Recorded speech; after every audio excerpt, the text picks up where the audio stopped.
Selamat datang di Beetle Channel, semoga kita bahagia. Jangan lupa subscribe, like, komen dan share agar channel ini semakin berkembang. Terima kasih. Novel Kekuasaan dan Kekayaan. Bab 154.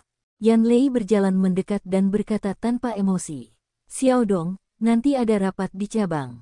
Pergi dan siapkan bahannya. Dong Suebing mengutuk dalam hatinya. Dia sekarang memiliki peringkat yang sama dengan Yan Lei. Tidak, dalam hal posisi, dia memiliki otoritas lebih dari Yan Lei. Kenapa dia bertingkah seolah dia adalah atasan Dong Suebing? Anda berani menyuruh saya berkeliling. Juga, ada apa dengan sikapmu? Bahan apa? Yan Lei mengerutkan kening. Bukankah saya sudah mengirimkan materi melalui faks ke kantor urusan umum sebelum tahun baru Imlek? Benar-benar, jawab Dong Suebing. Saya akan mencarinya di kantor. Wajah Yan Lei menjadi hitam. Dokumen-dokumen itu adalah rencana kepala Zen untuk tahun ini. Ketua Dong, jangan salahkan aku karena tidak mengingatkanmu. Dong Suebing mengutuk lagi di dalam hatinya. Brengsek, Anda hanya memanfaatkan nama Ketua Zen untuk memaksa orang menuruti perintah Anda. Oke, aku tahu. Yan Lei sangat marah dengan sikap Dong Suebing. Dia adalah sekretaris kepala Zen, dan semua orang di cabang berbicara kepadanya dengan sopan. Tapi hanya Dong Suebing yang memperlakukannya berbeda. Pertama kali mereka bertemu, Dong Suebing tidak memberinya wajah apapun. Di restoran bersama Kepala Jiang, Dong Suebing telah membodohinya. Yan Lei tahu Dong Suebing telah melakukan banyak hal untuk cabang tersebut, tetapi semua orang tahu bahwa mereka memiliki dendam satu sama lain. Tidak ada alasan bagi Yan Lei untuk memperlakukan Dong Suebing dengan hormat. Bahkan jika Dong Suebing dekat dengan pemimpin cabang, dia tidak akan sedekat Yan Lei dengan kepala Zen. Dengan dukungan Zen Angwo terhadap Yan Lei merasa wakil kepala seksi bukanlah siapa-siapa baginya. Jadi bagaimana jika dia mampu? Saya mewakili pimpinan tertinggi biro cabang. Anda harus mendengarkan saya. Oh, Saudara Yan, selamat pagi. Yan Lei berbalik dan tersenyum. Dong Suebing mengabaikannya dan kembali ke kantor urusan umum. Setelah pertemuan dengan Yan Lei, suasana hati Dong Suebing yang baik hilang. Dia kesal. Dia lebih membenci Yan Lei. Lihatlah mantan sekretaris kepala Yan, Saudara Lui. Dia memperlakukan semua orang dengan hormat dan jarang menyalahgunakan posisinya. Ia juga dekat dengan pimpinan berbagai departemen. Sekretaris harus berperilaku seperti dia. Tapi lihatlah Yan Lei. Kecil, berpikiran sempit, dan selalu mengudara. Dong Suebing bertanya-tanya mengapa Zen Angwo memilih Yan Lei sebagai sekretarisnya. Ketua Dong, kamu di sini. Selamat pagi, Ketua Dong. Ketua Dong, ada apa? Tan Li Mei, Chang Juan, Guo Panwei, dan Yan Tua menyapa Dong Suebing. Ada staf baru di kantor. Dong Suebing melambaikan tangannya dan memerintahkan mereka menyiapkan materi untuk Yan Lei sebelum memasuki kamarnya. Dia tidak menyukai Yan Lei, tapi dia tidak bisa mengabaikan kepala Zen. Itu sebabnya Dong Suebing tidak akan bentrok dengan Yan Lei di depan umum dan akan tetap melakukan apapun yang seharusnya dia lakukan. Setelah semua pekerjaan di pagi hari selesai, Tan Li Mei mengetuk pintu dan memasuki kantor Dong Suebing. Ketua Dong, terima kasih telah membantu Sun Zuang. Tan Li Mei berkata dengan penuh terima kasih. Dong Suebing menelepon Su Yan tadi malam untuk meminta pemindahan Sun Zuang. Wakil Kepala Biro Cabang Su tidak menjanjikan apapun padanya. Dia hanya mengatakan dia akan membantunya bertanya-tanya. Namun pagi ini, Sun Zuang diminta melapor ke bagian politik. Su Yan memperlakukan Dong Suebing dengan sangat baik. Suasana hati Dong Suebing menjadi lebih baik dan tertawa. Jangan sebutkan itu. Oh, ada staf baru yang dipindahkan ke sini. Tan Li Mei menjawab, ya, dia dipindahkan ke sini dari bagian politik. Namanya Wang Xin. Dia lulus ujian masuk PNS tahun lalu. Dong Suebing mengangguk. Oke, bisakah kamu memintanya masuk sebentar? Tan Li Mei pergi dan menutup pintu di belakangnya. Dia dengan riang berjalan ke meja Wang Xin. Kepala Dong ingin bertemu denganmu. Wang Xin memiliki penampilan biasa-biasa saja dan memiliki ciri-ciri yang halus.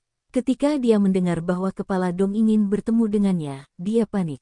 Dia dipindahkan ke kantor urusan umum karena dia telah menyinggung wakil kepala bagian politik karena kecerobohannya. Dia tidak dapat menyelesaikan tugas yang diberikan kepadanya tepat waktu dan sering melakukan kesalahan. Karena semua alasan ini, dia sering dimarahi oleh para pemimpinnya dan memiliki fobia bertemu dengan para pemimpin.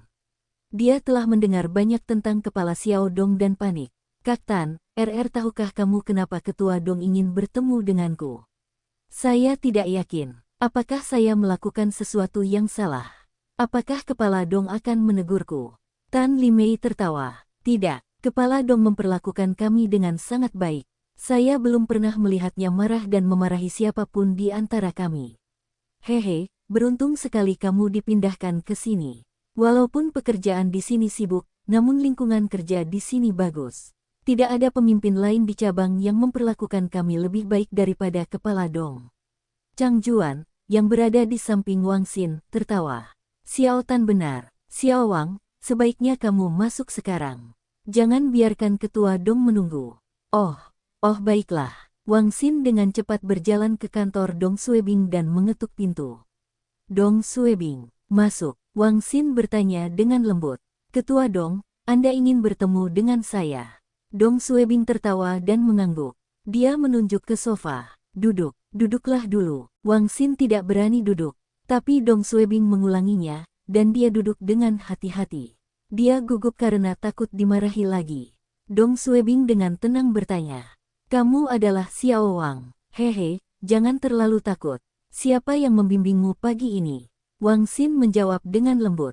Ini Sister Tan. Oke, penampilan Xiao Tan bagus. Anda harus belajar darinya. Sebenarnya pekerjaan di bagian umum itu sederhana. Anda hanya perlu berhati-hati, dan Anda akan baik-baik saja. Dong Suebing terdiam saat melihat keringat Wang Xin mengalir di dahinya. Apa yang membuat Anda begitu gugup? Bagaimana kecepatan mengetikmu? Tahukah Anda cara menulis naskah pidato? Wang Xin menjawab dengan lembut. Kecepatan mengetik saya tidak terlalu cepat. Saya belum pernah menulis skrip apapun sebelumnya. Saya tidak tahu apakah Dong Suebing mengangguk. Tidak apa-apa, kamu bisa belajar. Tidak ada yang tahu segalanya. Haha, kamu bisa bertanya pada Xiao Tan, Chang Juan atau yang lainnya jika kamu butuh bantuan. Anda juga bisa datang dan bertanya kepada saya. Dong Suebing berhenti sejenak dan memandang Wang Xin yang gugup. Oke, jika tidak ada yang lain, Anda dapat kembali bekerja. Jangan ragu untuk mencari saya jika Anda membutuhkan bantuan. Wang Xin merasa lega. Terima kasih atas perhatian Anda. Aku akan kembali bekerja sekarang. Oke. Setelah meninggalkan kantor Dong Suebing, Wang Xin bisa merasakan keringat di punggungnya. Dia telah mendengar betapa cakapnya kepala Xiao Dong. Dia tidak pernah menyangka Dong Suebing begitu ramah dan tidak bertingkah seperti seorang pemimpin. Hal ini cukup mengejutkan bagi Wang Xin. Tapi dia tahu dia tidak bisa menilai dia hanya dari pertemuan ini. Wakil kepala bagian politik juga sangat ramah dan mudah didekati. Tapi ketika dia melakukan kesalahan kecil, dia akan menatap dan memarahinya. Semua pemimpin seperti ini. Yan Lei tiba-tiba menerobos masuk ke kantor urusan umum. Yan Lei melihat Wang Xin dan memberinya beberapa lembar kertas A4. Ketik semua ini ke dalam dokumen Word. Saya akan datang dan mengambilnya nanti. Ini penting. Wang Xin dengan cepat menjawab. Ya, Sekretaris Yan, Tan Limei, Chang Juan, dan yang lainnya berpura-pura tidak melihat Yan Lei. Mereka tahu Ketua Xiao Dong tidak berhubungan baik dengan Sekretaris Yan. Setelah Yan Lei pergi, Wang Xin mulai mengetik dengan hati-hati. Dia bahkan memeriksa kamus untuk mencari beberapa karakter untuk memastikannya. Setelah beberapa saat, Yan Lei kembali. Dia berjalan ke arah Wang Xin. Apakah dokumennya sudah siap? Berikan padaku sekarang. Wang Xin panik, itu belum siap. Saya akan menyelesaikannya dalam 10 menit. Yan Lei mendengar ini dan mengerutkan kening. Kenapa belum siap? Sudah berapa lama? Bukankah aku sudah memberitahumu bahwa aku sangat membutuhkan ini? Wang Xin menunduk dengan takut-takut. Dia tahu dia dalam masalah dan ketakutan. Sekretaris Yan, saya minta maaf. Aku tidak tahu kamu membutuhkannya begitu mendesak. Dia tahu siapa Sekretaris Yan. Dia adalah ajudan terpercaya kepala Zen dan seseorang yang tidak bisa dia sakiti. Yan Lei menatapnya. Kamu masih mencari alasan. Apakah kamu tuli? Bukankah aku sudah bilang padamu untuk bergegas sekarang? Apakah saya masih perlu memberitahu Anda jam berapa saya akan kembali untuk mengambilnya? Yan Lei kesal ketika dia datang ke kantor urusan umum sebelumnya. Kali ini, dia meledak. Wang Xin merasa dituduh. Jika Yan Lei memberitahunya bahwa dia akan mengumpulkan dokumen itu dalam 5 menit, dia akan meminta bantuan Tan Limei. Kecepatan mengetiknya tidak cepat, matanya memerah, menggigit bibirnya, dan mulai menangis. Dia telah masuk cabang selama beberapa bulan dan hampir dimarahi setiap hari. Dia tidak bisa menahan air matanya lebih lama lagi.